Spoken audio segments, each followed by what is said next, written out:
Welcome to Nailed It, a podcast featuring business tips from industry leaders, presented by Clever Punch. Here's your host, Jade Flogersy. So today we have a remarkable guest who's nailed it in every sense of the word. Imagine mastering the art of luxury real estate, establishing yourself and your family in a dream location like Santa Barbara, while also making waves in the entertainment industry and even the publishing world. For our guest today, it's all in a day's work.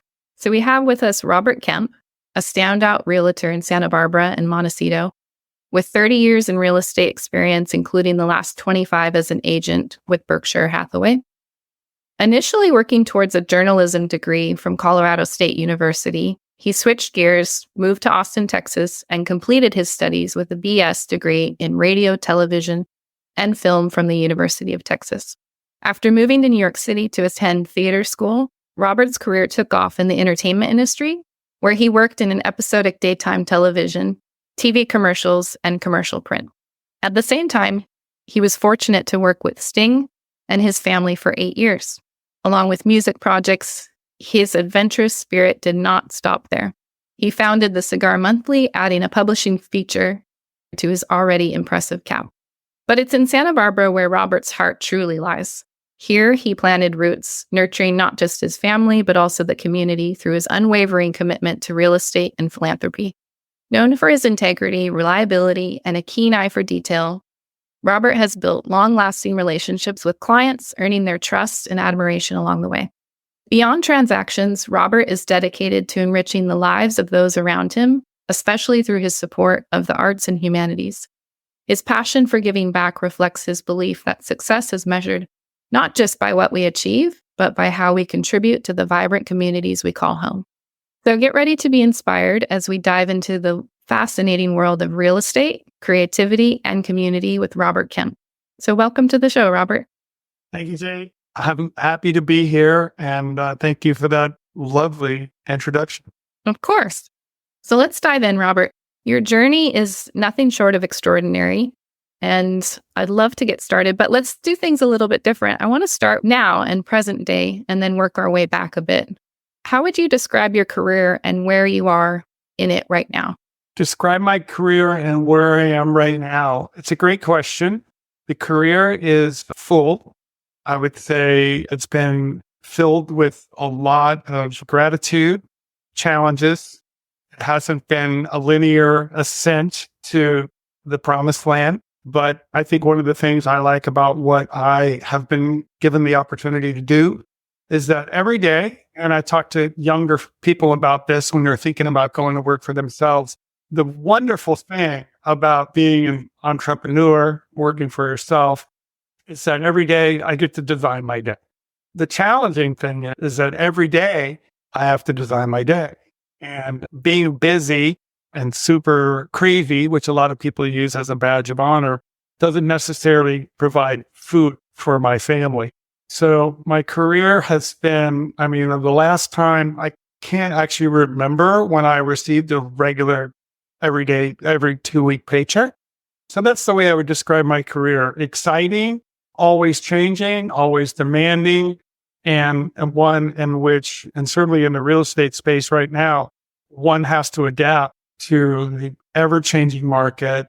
We have a lot of new laws and different things coming down the pipe in the next few months. So it's a lot of listening to what your clients and prospective clients would like to have, what kind of service they would like to have provided, and being able to think on your feet and let them convey that they've been heard and that you're the person to execute and finalize. So it's exciting, in a word. It sounds like you've managed to figure out not just being busy or being crazy, but really making your time count and being productive with your day. How much of your day or your week is revolving around real estate? And the reason I ask that is because there are a lot of people that have their real estate license, right? And many of those, that's not their sole focus. Maybe it's something on the side, but for you right now with where you're at in your career, how much of your life revolves around your real estate career right now? Also a good question. And I would say physically, it's probably 50-50, if I'm being really honest. And I'm not talking about the hours I spend or whatnot. Mentally, when you're in sales and for me, I'll speak for myself, right? Mentally, I'm thinking about my clients and and the market. I've never had to think about a percentage of like how much of my brain is on that. But honestly, it's probably over 75%. Wake up and I think about the market. I don't only think about the Santa Barbara market. I do a lot of reading about what's going on globally, et cetera. So there was a reason why I got into real estate 26 years ago, 27 years ago. It's because I'm really fascinated by what it does for our economy, what it does for the people who are first-time buyers, and the whole thing about getting in and owning property and being able to establish a foothold in the marketplace, which can lead to a legacy thing for your family, et cetera, et cetera, et cetera. So yeah, I'm always thinking about real estate. I'm saying 75%, it's probably higher. But physically, the other 50% of the time, I have to sleep. I enjoy the exercise. My sixth sense thinks that's recess right now. It's not recess right now. I've lost my train of thought. I spend a lot of time thinking about the market and what's going on and how I can best serve the people I'm trying to serve. And now, certainly working with you guys and doing more marketing, I mean, really for the first time in a couple of decades, I realized I've always known it, but now reinvest in my business to let people know that I haven't met yet, that there's a certain amount of experience here and care that I bring to the table so that I can meet more people and help more people in this very challenging environment. Yes. Speaking on to that note, Robert, I wanted to have you on the podcast because the title is Business Tips from Industry Leaders. And I think anyone that lives in this community recognizes that that's what you are, one of the leading agents in Montecito and Santa Barbara. I want to get into a little bit of your story of how you got to this point. But before we do, would you be comfortable sharing any of your achievements in your career? And the reason I say that is because, like I said, I know what you have achieved, but maybe for somebody that's listening for the first time that doesn't know you, what would you be comfortable sharing with your real estate career and what you accomplished? I think the best way to answer that question, yeah, of course. I'm pretty much an open book. I'm not I'm a private person, but I'm not one to not share because I realize that the only way to hit a responsive chord with other people is to maybe tell a little bit about yourself. And I will say this, that in preparation for our conversation today, in 26 years, I never added up approximately what my volume was since starting my career. And I only have records back to 01, and I was selling real estate in 98, 99, and 2000. So it's not exactly accurate, but it tells me, and anybody who's listening to this, I'm never been real hung up on how much I'm selling. Yes, I like to say my kids like food with their meals. Yes, I like being paid for what I do and the expertise I bring to the market. But I've always been more interested in who needs help? What kind of help do they need? Am I prepared? And am I the person to help them get what they want? And that's the way I've always approached my business. And I've been a part of a real estate network of agents, realtors around the country for 25 years. And we send referrals and receive referrals with each other every year. Every year I do maybe a deal or two deals because the people that refer me business that I've met through networking events around the country that we travel to, they know that if they refer me a deal, that it's going to be like them doing the deal because we're the same people. We're completely service relationship oriented and not transactionally motivated. Because I've worked with sellers that wind up not selling their home and wind up renting it. And even honestly, in some cases, maybe years later, they choose another realtor. And it's, hey, that's okay. I've also worked with buyers for 3, 4, 5 years that finally buy or don't buy. But when I receive a referral from someone, those agents know that I don't have a clock. I'm not like, if you don't buy by lunch, get out of my car. It's just a known thing. It's like you should call Robert Kemp because he's relationally motivated. He's going to listen to you. He's going to help you get what you want. So the long-winded answer is my achievements.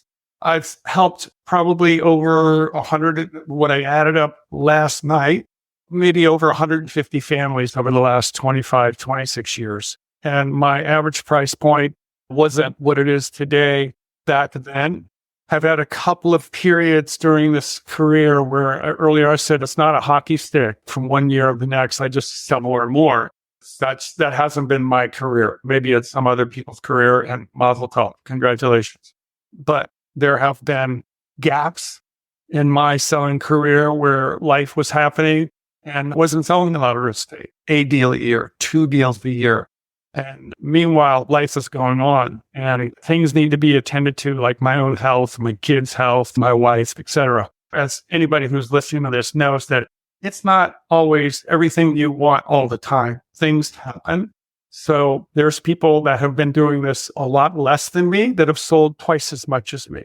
But I am confident and comfortable in saying that the life that I've created and been blessed with is, I won't say would be the envy of other people, but I really like the life that I've been blessed with and have created and had a hand in shaping.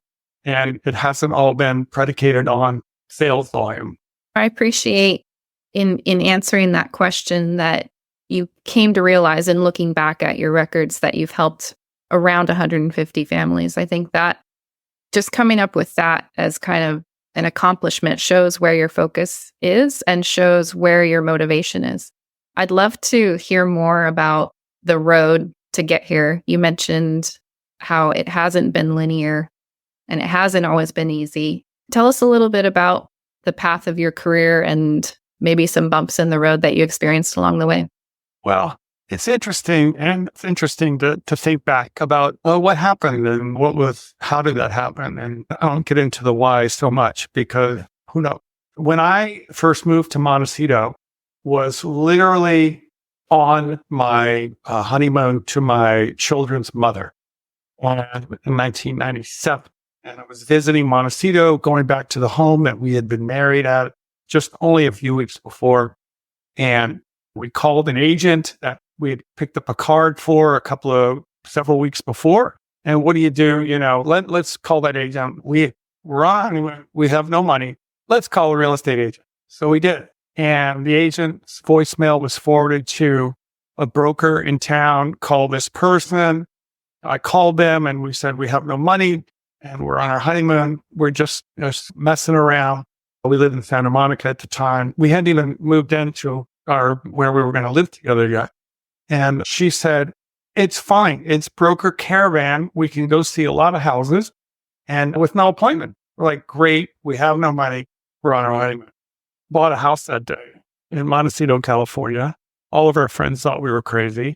We sent our thank you notes for our presents for our wedding with a change of address and partially moved to Montecito. And I say that story in as short a frame as I can because what happened after that over the next year when I was actually closing down the Cigar Monthly had its heyday at the time. I was still making some television commercials. The last commercial I made was in 1998. And so this was 97. And then by 98, we finally sort of moved here full time. We still had a place in Santa Monica and 2 different very powerful women in my life, my mother and a woman whose home I had been married at in Montecito, both said to me, unsolicited from each other, you should look at real estate. You're not a hotelier. You're not in hospitality. You're not a doctor. You're not a lawyer. You're not going to teach surfing lessons. What are you going to do in Santa Barbara? And it's like, with my degree in cinematography and publishing, acting background, and all the other crazy things I did, I was like, real estate wasn't the top of my thought process. But these 2 women who knew me very well, I think I was teachable enough at that moment to go, wow, that's actually a really good idea. And so that happened. And I got my license in 98. So fast forward to an ascent, 98 through 06 the market was going like this. And with family help, we were buying and selling and actually doing well in Montecito and Santa Barbara. We 9 houses in 7 or 8 years. And that helped start the career. And I worked for that broker who sold me that first house. I went to work for them like a year later after starting with another company. And then I went to that broker and it was great. And then as life would happen, we had a little bit of a change in the lineup and became a 2-household family right before the subprime meltdown of September of '07. Actually, it was the end of '06 when sort of our family changed. My kids were very little. And yeah, '07 wasn't great. And then '08, we had all the bank failures, Shearson Lehman and all of that happened a year later after the subprime meltdown. The stock market was in a free fall that fall before President Obama was elected. And business was not great for me. 7, 8, 9, 10, 11, 12. So I had about 5 or 6 years where my kids, when it all started, were 3 and 5. And I was kind of focused in that parent lane and doing what I could to sell some real estate. And looking back, I knew at the time, even though I remember one time we were moving from one apartment to the other. And my son said to me, he was probably 7. And he said, "Hey, Dad, every time we move, they're getting smaller." And I said, "Well, yes, that's true, but it's not always going to be this way. Like things change.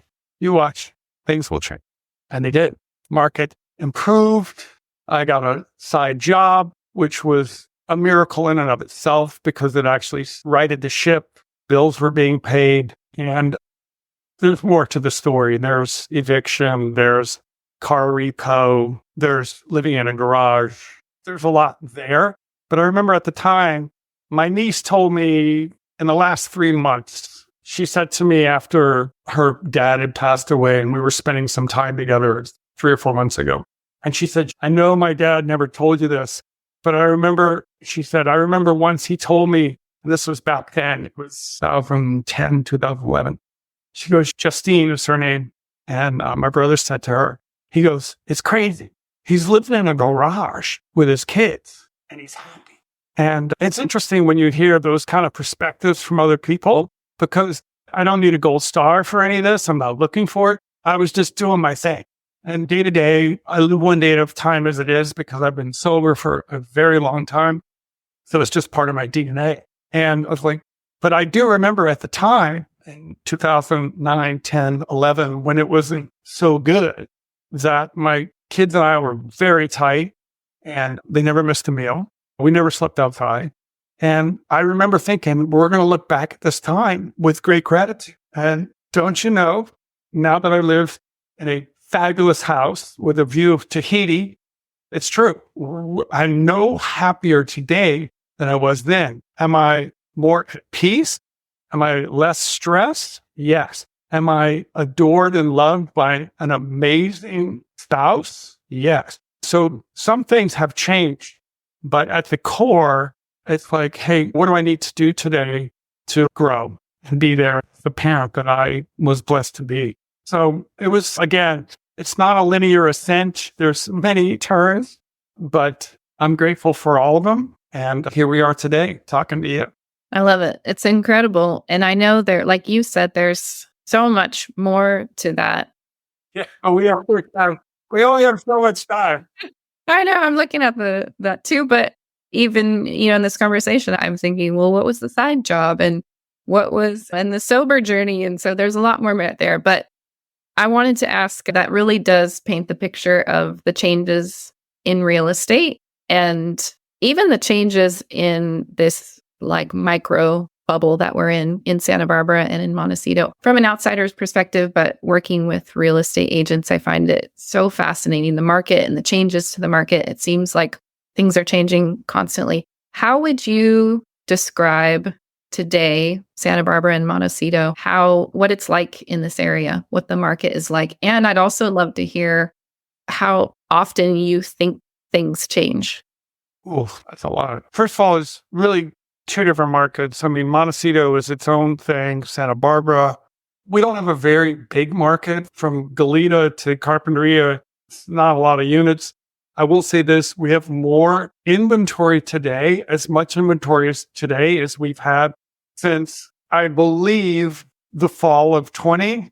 And that said, we still have an overabundance of buyers, even at these interest rates and price points, then we have sellers. So we still have a fairly strong seller market across the board. I can generalize and say that. However, because of the interest rates and because of the ascent, because of the pandemic, the prices, even in the luxury end above 6 million, from that to your $1 million buyer, buyers are a lot more picky today. Part of that is just market exhaustion. They're tired of fighting, or they're in a spot where their interest rate they're looking at it like, I don't really have the motivation to move from 2.5% to 7%.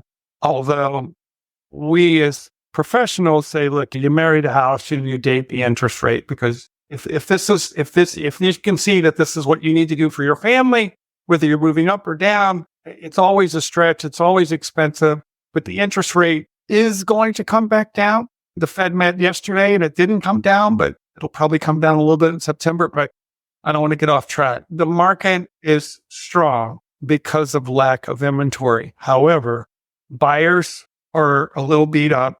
They're much more particular, and we're seeing the days on market. And I wish I had that statistic for you. I don't right now, but the days on market is definitely increasing. Now, I'll give you a great example though. However, I listed 2 homes on the same day a month ago. One was half the square footage as the other. One was 1,225 square feet. The other one's almost 2,300 square feet. $100,000 difference in price. And don't you know, the 88-year-old Spanish of 1,225 square feet had multiple offers and went into escrow within 2 weeks. And the other one, which I think is an amazing value, price per square foot, because it's twice as many square feet for $102,000 more. We've had many showings and no offers. So location, you might want to write that down. We all know that to be true. So when homes come on that are well located and well priced, gone. If you miss it as a real estate agent, I tell all my clients this, it's like, I want you to get as much money as you possibly can for your house, but listing too high at this point is a mistake. And listing it on the rivet or just under, there's lots of buyers for it, and it will go to where it needs to be. We're not going to have 10 offers, and we're not going to have what we had in the pandemic, but we still have a very strong seller's market. But you have to be, as a seller, you have to be fair, because buyers know. They're myopically looking at maybe $100,000 or $500,000 swing in their price point, and they walk into a house and know immediately, overpriced, well priced. I mean, they know, because it's all they do. With all the apps and websites we have now that ping people morning, noon, and night, many times buyers will call you, I found my house. Can we go see this house? And I just got listed and I haven't even woken up yet. And you're like, yeah, sure, let's go discover it together. So buyers are very sharp, and they usually, I'm not saying they always know what they want, but they're pretty good at ascertaining what value is.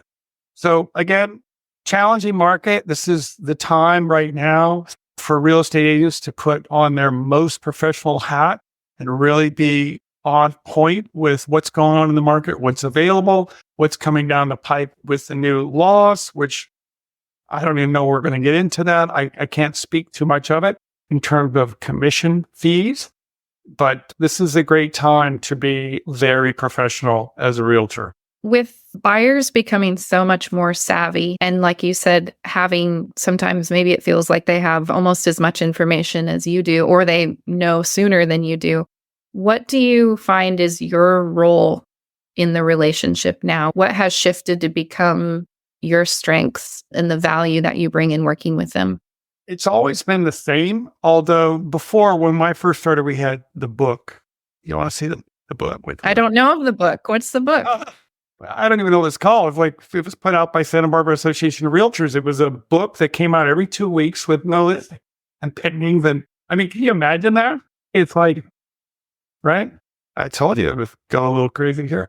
Nothing has changed. My challenge, and I think the greatest service to people who want to buy and sell real estate, is to listen to them. So actively listening, having conversations with them, repeating in sales. I don't know if it's in sales, but mirroring back. Hey, Jade, what I hear you say is, and when you do that repeatedly, and your body language shows that you're actually very concerned and listening to them and not scrolling your phone or looking, when you're paying attention and really present for the people that you want to serve, they know it. So that hasn't changed. I would say what's changed is the world, and the amount of people who can actually do that is become a little less. And as having as many multiple points of significance and as big of a life as I have, it is easy even for me to be distracted. I'm not beyond that. But I will say that one of the people that just hired me a couple of weeks ago looked at me and said, "So Robert Kemp Real Estate, is it you?" I was like, "Yes. I do work with a lot of people. I have an amazing company. I have an assistant part-time when I need them, et cetera. But yes, it's me." And for that particular client, that's what she didn't want, the team. She didn't want all this stuff and who am I talking to? I'm talking to you. And even though, yes, Robert Kemp Real Estate is just me, there are so many people that help me do what I do every day that we would be here for a week if I had to name all of them. Everybody that I call and go, "Hey, can you help me?" I do that every day. So the long-winded answer is listening to what your clients want and trying to help them get that in the time frame that they want it. And if I was working with you and when I talk to clients, all I ever want to hear at the other end of the day is, "Hey, yeah, we didn't buy, we bought, whatever." Okay, that who knows what that story is, but all I need to hear is, "You are awesome. You really listened to us and gave it 1,000% every day." That's it. I mean, that's the testimony I want to show up. And that's the testimony that I'm imploring all other realtors to shoot for, because collectively, if we're all really very present and accounted for and working hard for our clients and not for ourselves, I'm never confused about whose name is on the mortgage. Our professional pedigree and reputation will grow. That's my hope. I love it. Well, I appreciate your time and hearing your story. I think the points that we touched on, of course, we could talk so much more about, but just hearing what your journey's been like to get here, where your focus is, truly why you do this as a career, why you help people, what you're motivated by. And also just hearing a little bit about the market and how much it changes and how just the value that you have to add in working with somebody, not only in knowing what is going on in our little micro bubble here, but also, like you said, how rare it is to get somebody's full attention, their undivided attention, that they know that you're going to be there when they need you, and that you have that professionalism, like you said, in understanding what's the most important person in the transaction, in the relationship. So thank you for touching on those. And I know there's a lot more to it and what makes you so great at what you do. So thanks so much for the episode today. Thank you, Jade. It's been a pleasure talking to you. And I want to emphasize that I'm one person, but the family I have behind me, the company I have behind me, it's just, somebody sent me a text the other day because I showed him a picture of my daughter who's in Dublin. And he's, "Great job. You should be so proud as a dad." And my gut reaction was, I had so much help along the way. I haven't done anything by myself. So I'd like to stress that. And for people who are thinking about buying or selling real estate in this community, pick somebody that is certain that it's not about themselves. It's about the client and what that professional can bring to the table to get you what you want. I certainly have been the beneficiary of surrounding myself with amazing people, yourself included, by the way. And I'm excited about the journey ahead. Awesome. Me too. Thanks so much. Thank you. Thank you for listening to this episode of Nailed It, business tips from industry leaders, brought to you by Clever Punch. Nailed It is all about connecting with people, building relationships, and helping each other. If you're interested in connecting with any of the guests on our episodes, you can find their contact info in our show notes or on the podcast page at cleverpunchco.com. You can also email info@cleverpunchco.com with any questions or feedback. I'm your host, Jade Flogersey. Thank you for tuning in. We'll see you next time.